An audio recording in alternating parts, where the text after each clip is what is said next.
Good evening, students. This is the question we were discussing the last week. A woman has a child with Down syndrome. She already has a child with Down syndrome, and in the next pregnancy, she comes to you in the second trimester and she wants to get screened. The word here is screened for Down syndrome, and most of you said you will do an amniocentesis. As one of my students pointed, that screening, amniocentesis is not a screening test. Now let's see what would be a more appropriate answer here.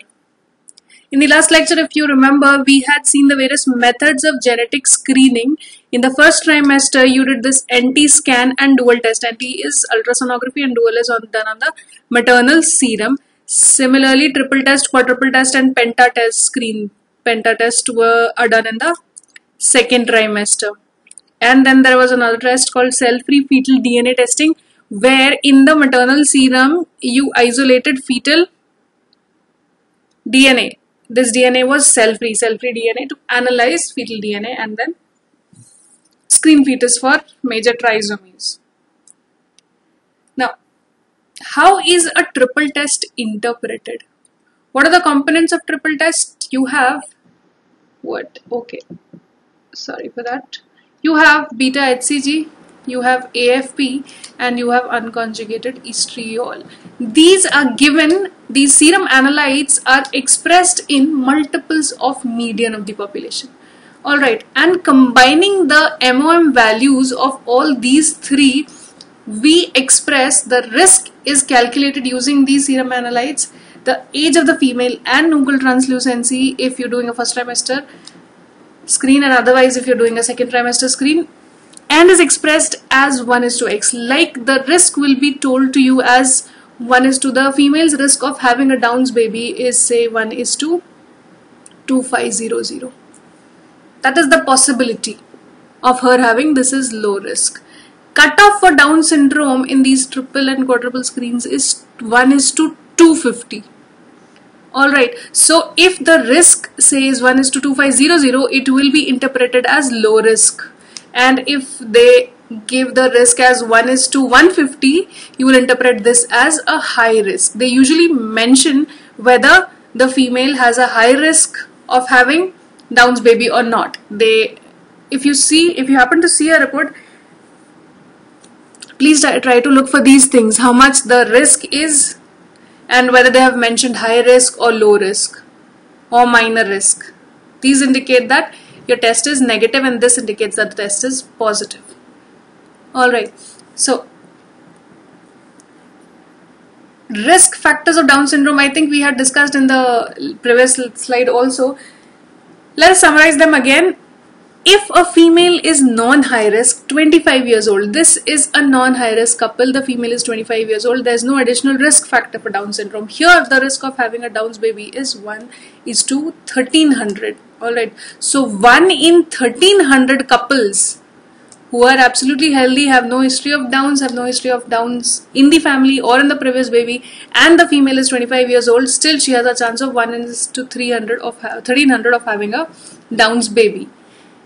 Now if we consider all pregnancies, not the baby, all pregnancies, as in we are talking about the abortions, the stillbirths and the live births, everything. If you count all these things, then the prevalence is 1:500. So out of 500 pregnancies, 1 is going to be a Down's pregnancy.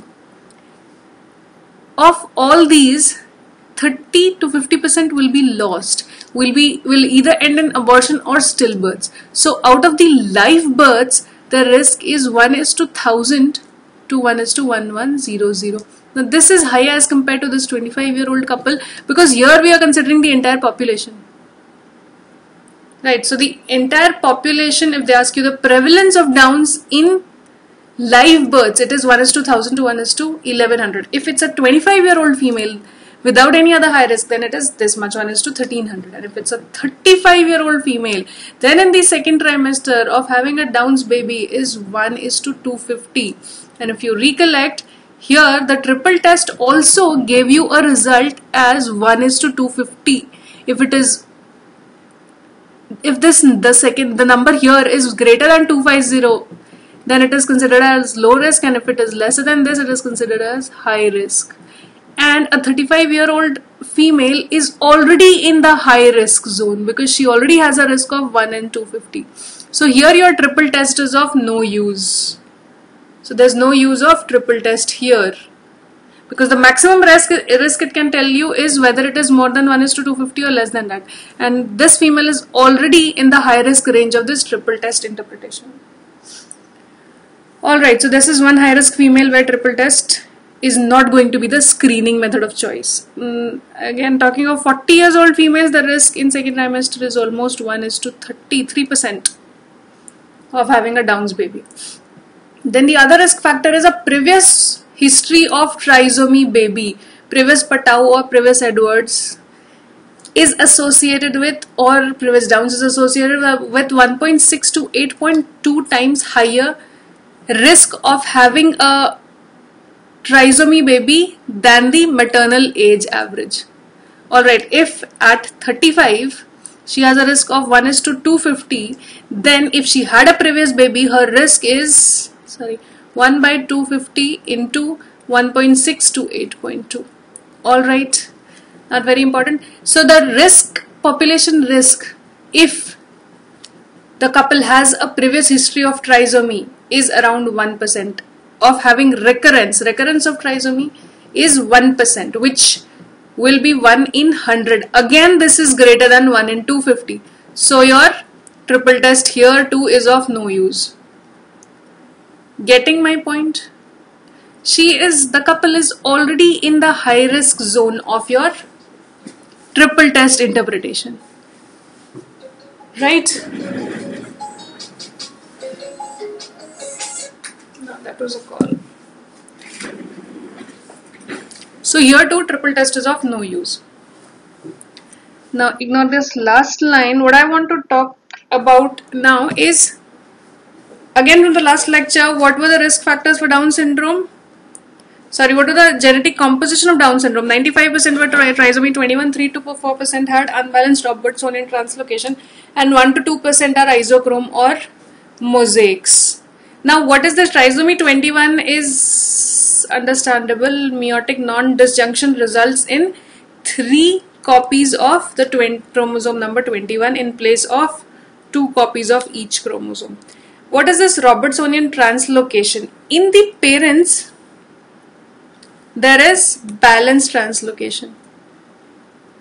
That means there is no addition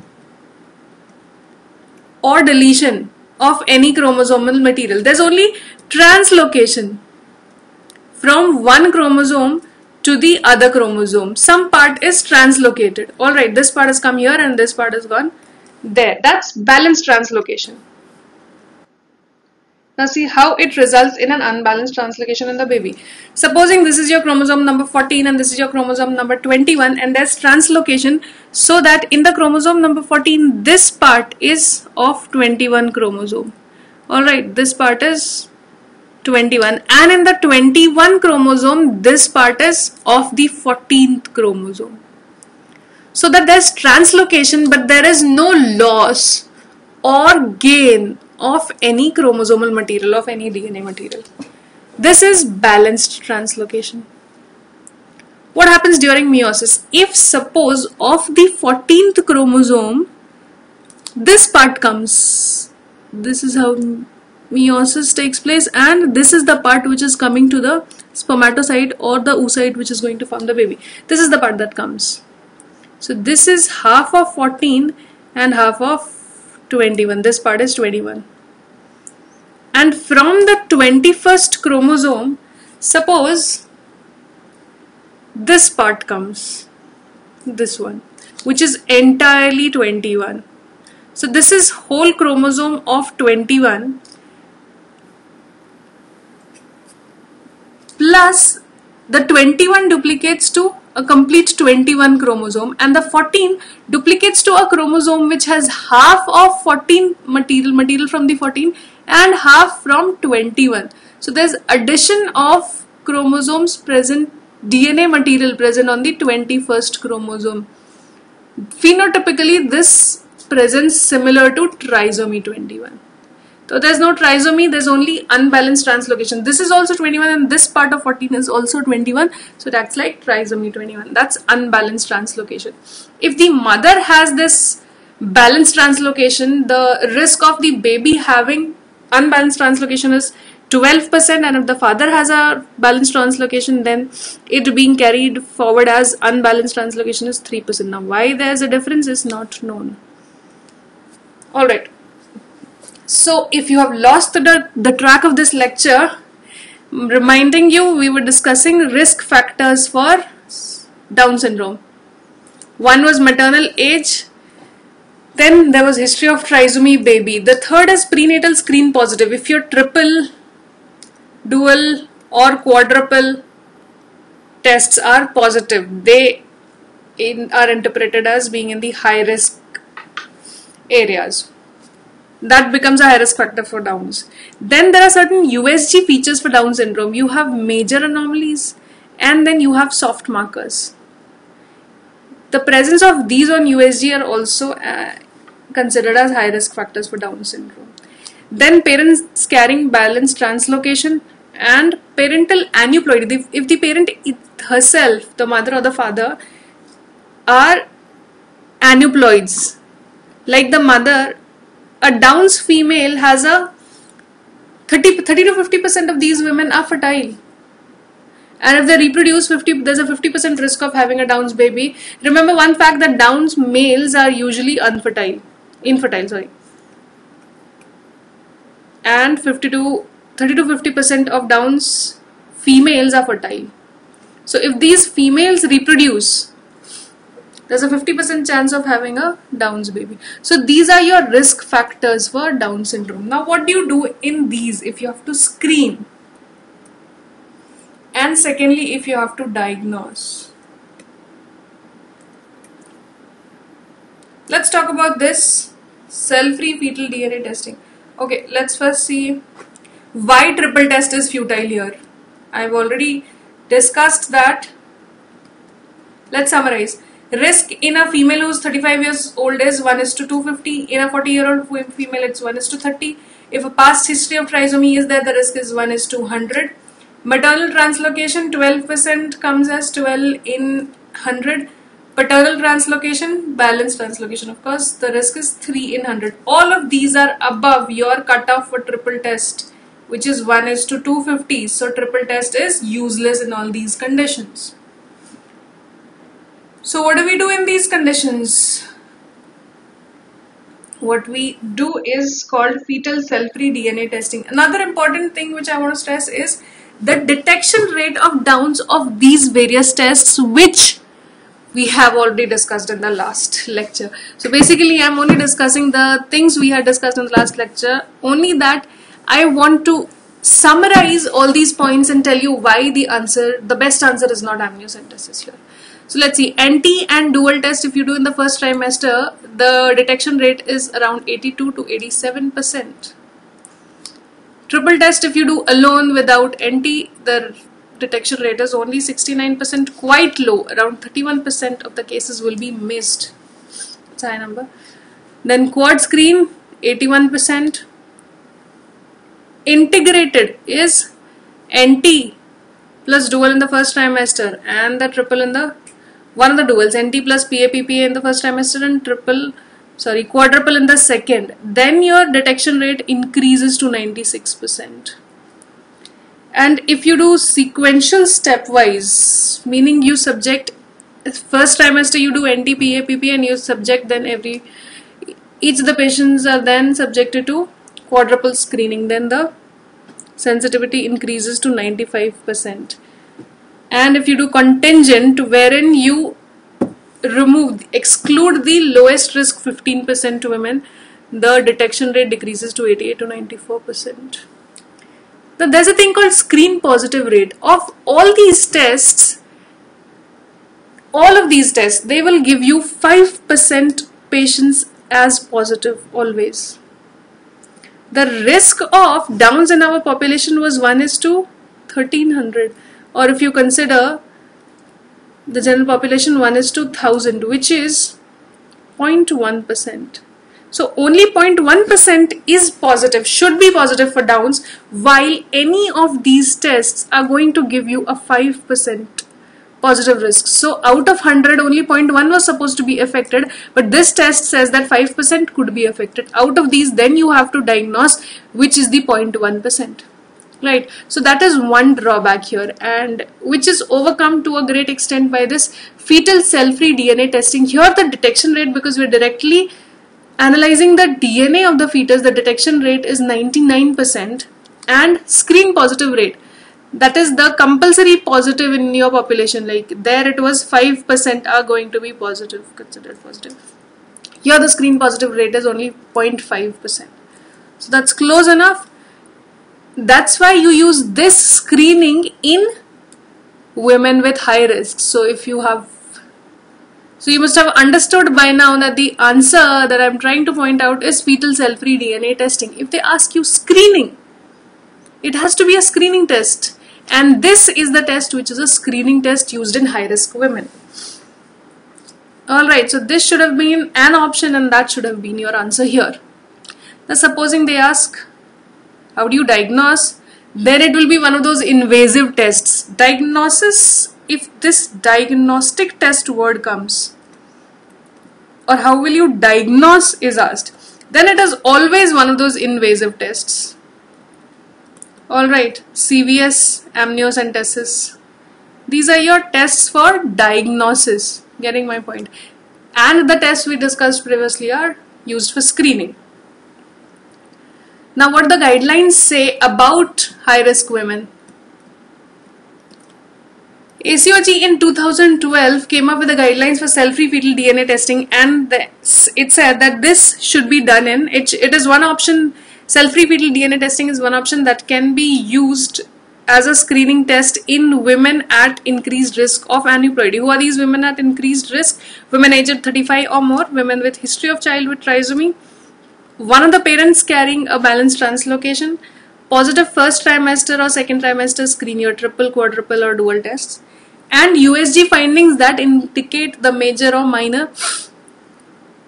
or soft markers, major anomalies of soft markers of Down syndrome or Patau's or Edwards. In these conditions, cell-free fetal DNA testing is one option that can be used for screening. Alright. Then Williams, in one of its chapters, clearly states that following a pregnancy with an autosomal trisomy, the risk for any trisomy in future pregnancy is 1%, which we have already seen, until the woman's age-related risk exceeds this. That would be at 40, around 40, when it is 1:30. So when this exceeds, before that, the risk is 1% if the couple had a baby with trisomy. Accordingly, invasive prenatal diagnosis is offered in subsequent pregnancies. So clearly stated that if there's a history of Downs in previous pregnancy, you are going to do a diagnostic test, which could be amniocentesis in the second trimester, and if they ask you first trimester, you're going to do CVS in the first trimester. Alright, so amniocentesis is an answer which is correct enough unless screening was asked and cell-free DNA was an option. Alright, so now I told you two things. One was, oh god, why do I keep doing this? One was if you have to screen, do cell-free fetal DNA, and two was if you have to diagnose. Both we are talking about high-risk women. So what are you going to do in high-risk women? What do you counsel them for? Screening or diagnosis? What are you going to do? She comes to you at 16 weeks or 18 weeks or 12 weeks. What are you going to do? You're going to do a cell-free fetal DNA testing, or you are going to offer a diagnostic testing directly? Because I'm asking this question because Williams states do a diagnostic test, and ACOG 2012 stated that cell-free fetal DNA is an option in all these high-risk women. So what are we actually clinically going to offer? How to answer the question you must have understood. If they ask you screening, you say cell-free DNA, and if they ask you diagnosis, you say amniocentesis or CVS depending on the trimester. Clinically, what is done? Clinically, American Association of Family Physicians says counsel the couple and let them decide. Now, how do you counsel? You just don't leave it to them. You tell them about the detection rates of all these tests. You tell them about the positive rates, the screen positive rates, which I said was 5% and 0.5% in cell-free DNA testing. And then you consider the weeks of gestation. In India, we can terminate a pregnancy only up to 12 weeks. If this patient is coming already at 18 weeks, you ask her to do a cell-free DNA testing. This will take another 10 days to be reported, which again is not going to be confirmatory. This will, again being a screening test, it will tell you whether she is in high risk zone or low risk zone. Then again you will have to confirm these high risk with amniocentesis or CVS. So based on this, you will counsel the couple what can be the best option for them, and then the couple decides and tells you, no, we don't want an invasive testing, we want cell-free fetal DNA testing only. Then you do a cell-free fetal DNA testing. If they want an invasive test, they want to be confirmed of the diagnosis, then you offer them amniocentesis at this period of gestation. Alright, supposing the couple is at 14 weeks POG. The triple and quadruple tests are best done between 15 and 18 weeks. So at 14 weeks, cell-free DNA testing becomes an option if the expenditure is not a concern. Alright, if they come at 10 weeks, again you have two options. You can do CVS or you can do cell-free DNA testing. If they want to be sure and want to terminate in the first trimester, terminate the pregnancy in first trimester, you would offer them CVS. So counsel the relative and let them decide.